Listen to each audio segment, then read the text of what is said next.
my name is Martina and I'm from Slovakia. I moved to Canada in 2012 with my husband Michael, and I was a teacher in Slovakia. I was teacher in the school for gifted children, and I really liked my job. It was very hard to leave my job. And my husband, we had a small winery. It was like more our hobby because he's also accountant. He has a business accounting degree. So winery was more like hobby, and we were making wine just for ourselves and for our friends, and also for the couple people who were buying, but it wasn't huge production. It was more like garagist style of winery, like boutique style of winery. And we decided to move to Canada because we just wanted some adventure in our life, and we had feeling if we don't do it, and then when we will be older, we will maybe regret it, that we didn't try to move to the other country. And we applied for different countries. We wanted to stay in Europe, and we wanted to maybe live in Germany because Michael, he has connections with Germany, he has some friends, and also he's fluent in German language. So we were thinking maybe Germany will be great.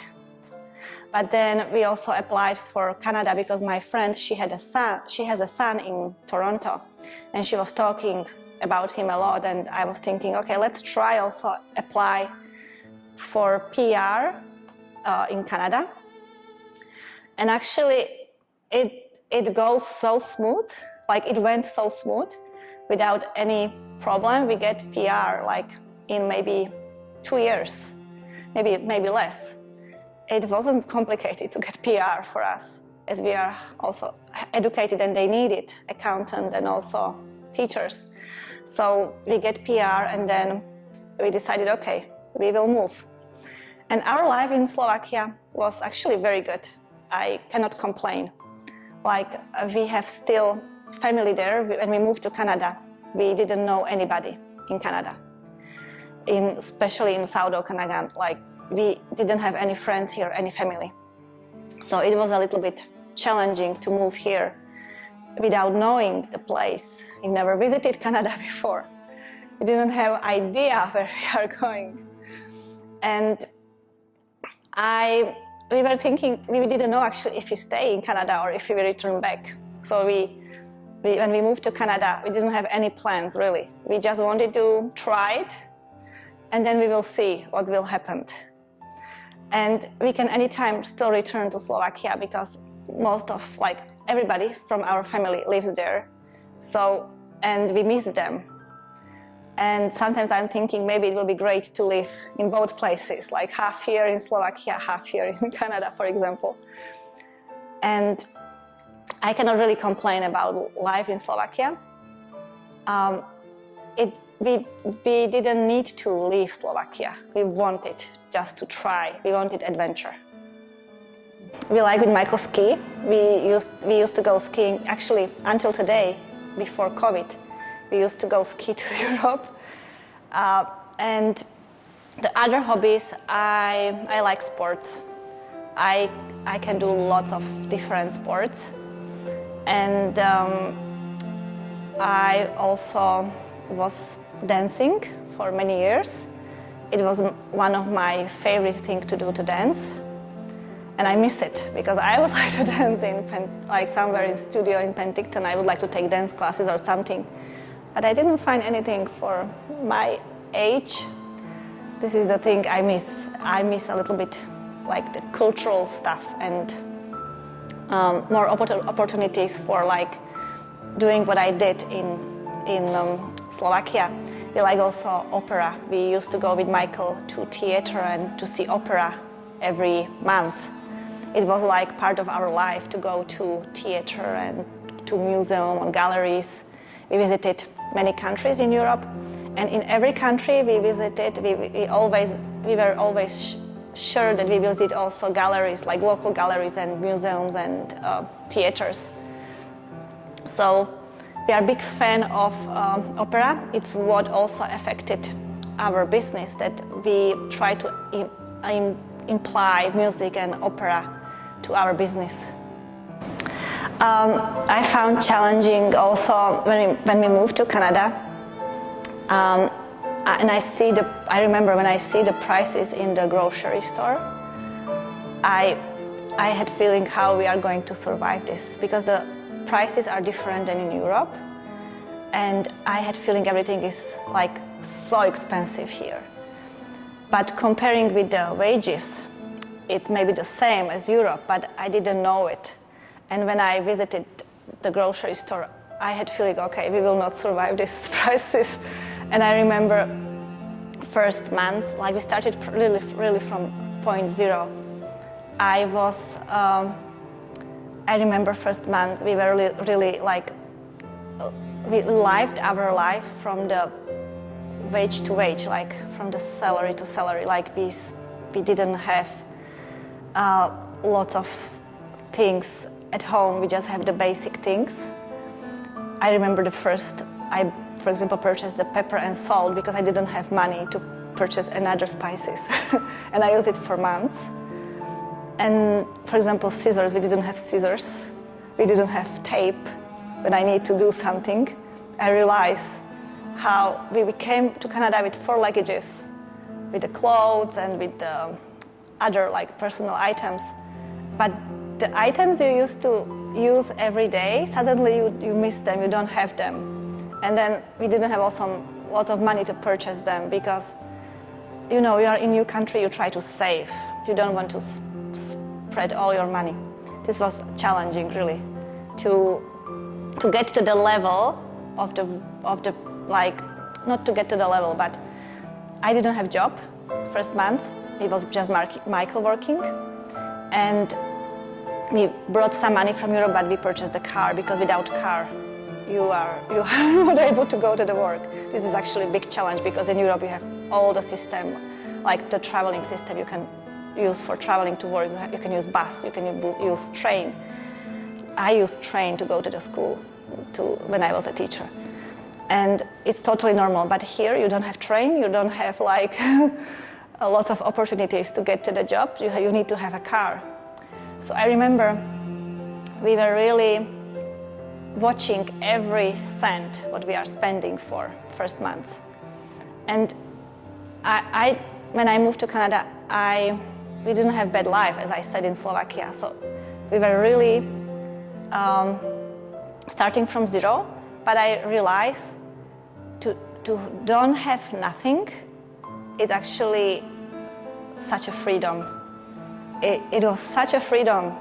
Like you can feel you are free from the all the items. Like you are.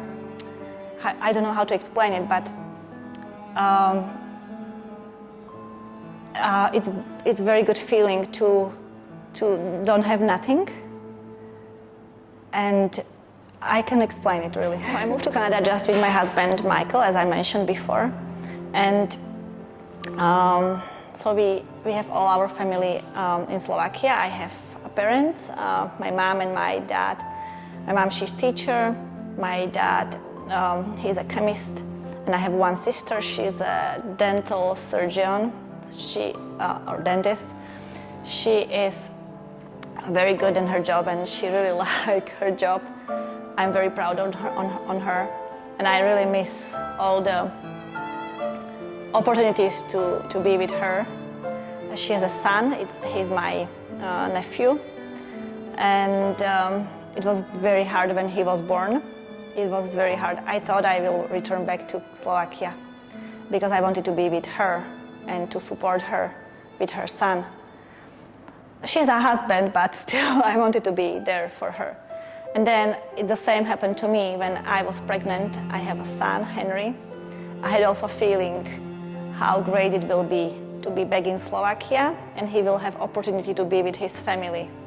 And I will have support from my family, from my sister. So everything what I feel for my sister when she was pregnant and when she got a son, I feel the same when I was pregnant and I had my son Henry. He's now 2 years old.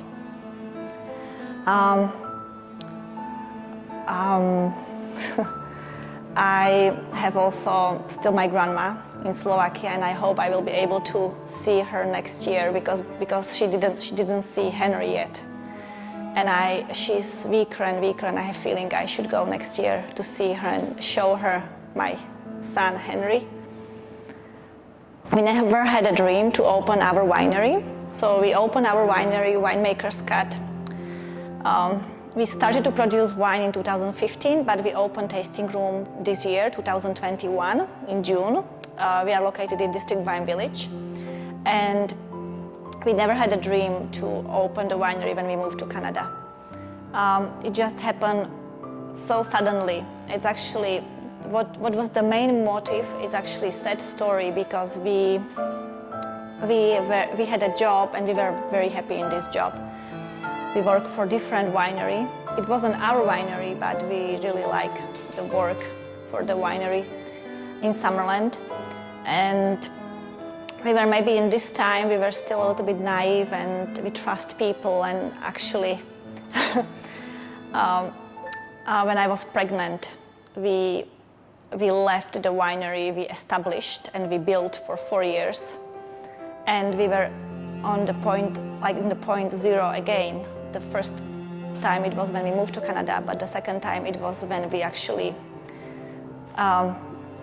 didn't have job. And it was a very hard time because it was like the time when I was also the happiest because I was pregnant, but also we lost all our stability in this time.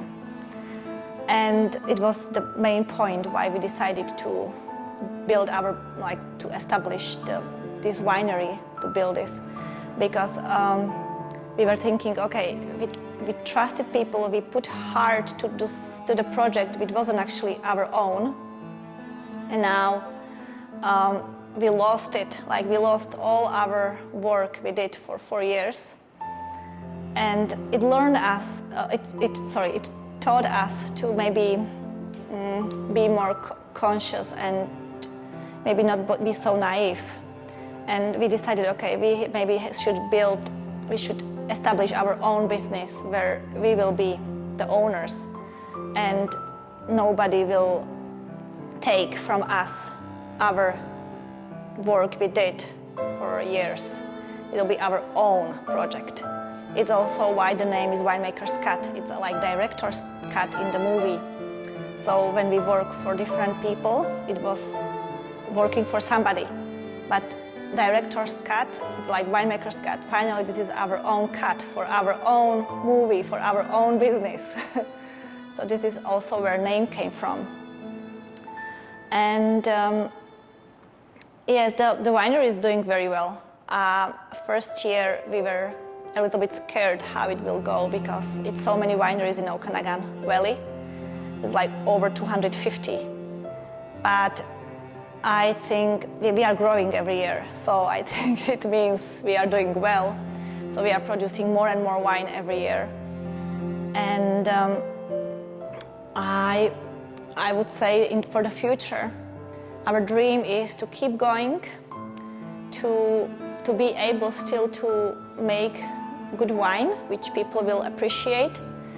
And for family, I would say I wish still to be able to spend lots of time with family. This is very important. It's also why we have this business, because it gives us flexibility. We can spend time with our son. And also, I wish if everything goes well, that I will be maybe able to do also maybe homeschooling for Henry and teach him Slovak language and writing, reading, everything in Slovak. With the business, it will be maybe easier to have this flexibility to stay home and teach him. So this is our future plans. I believe in destiny, in fate, and I think everybody should listen to heart or guts or instinct, because I think this way you can maybe follow your path and you can reach what you dream about. But we always say with Michael, if you try to do something like to force to be somebody or to build something, and it's based on not because you want it by heart, but because you see it's, for example, popular, or it's good opportunity to make money, then it doesn't need to work. If the money is the main reason why you are doing things, sometimes it doesn't work. But if the passion is the why you are doing things, then it usually works. So I would say listen your heart. Because if you are overthinking, then you can actually never reach your dreams. But how I said, everybody has the destiny, and I don't feel I should give advices, because it's also what I say clients in my work. It's really hard to say what you will experience based on my experiences. Because something is maybe prepared for you and you just need to reach it. So this is the thing.